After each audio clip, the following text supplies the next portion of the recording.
welcome back to episode 2 of our new series. Today, Sparks Will Fly. Now, before we start today's episode, I'd like to thank Anthony Tanza from Tanza's Auto Care for lending us his code reader. Now, after we put the code reader on, here are only some of the codes that we were given.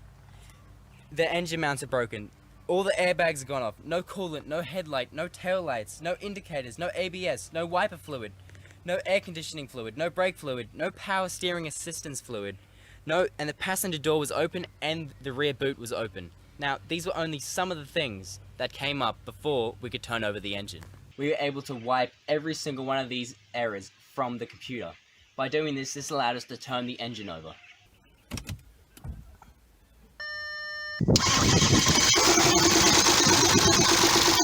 Now, we'd like to make amends for a mistake we made last episode. It's not Ahmed from German Auto Parts, it's Hamed from German Auto Parts. Thanks, mate. Now, as you can see, I'm not standing on top of an engine right now. That's because we moved the engine and the gearbox out of the car. We'd like to give a special thank you to Lee Wilson from Keppel Coast Windscreens, who not only took the windscreens out of both cars, but helped us get the engines out.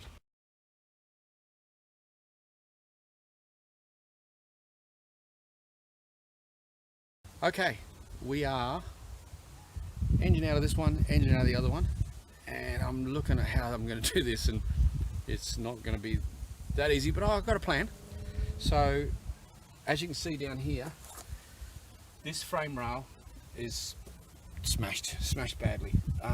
My idea though at this stage is to cut up through here and at least take these front frame rails out. One of the things I thought about last night lying in bed was how I'm going to get the engine position, which dictates the front suspension position, in the right place. And I think we've come up with a plan. We're going to do that next. So that idea is this is the K-frame, or the engine cradle, whatever you want to call it. Holds the front suspension. It sits underneath the motor. It bolts onto the frame rails here, here, and here.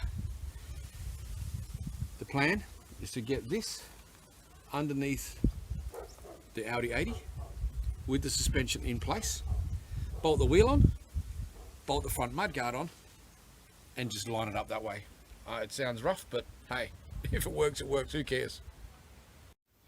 Okay, well, best laid plans have already gone out the window.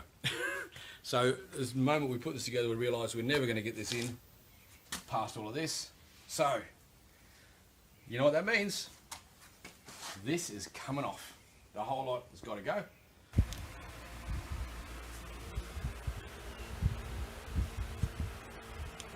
Okay, first incision, here we go.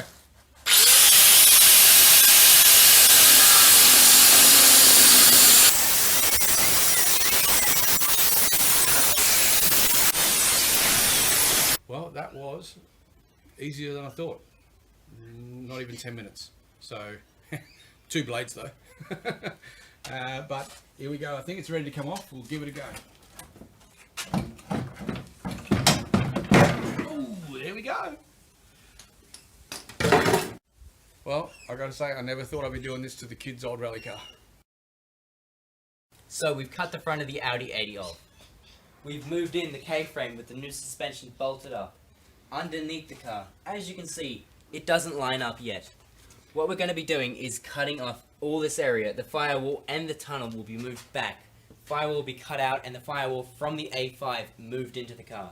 This will allow the gearbox to be pushed in the car further back, moving the engine further back as well. This will create a center of gravity that's further back, making the car better handling. As Mitch said, we're going to cut the tunnel out of the other car. We're going to bring it in. We're going to have to push the motor back further, and this is the reason why. We've put the mudguard on, and you can see it's got to go back further. It's only about 50 mil.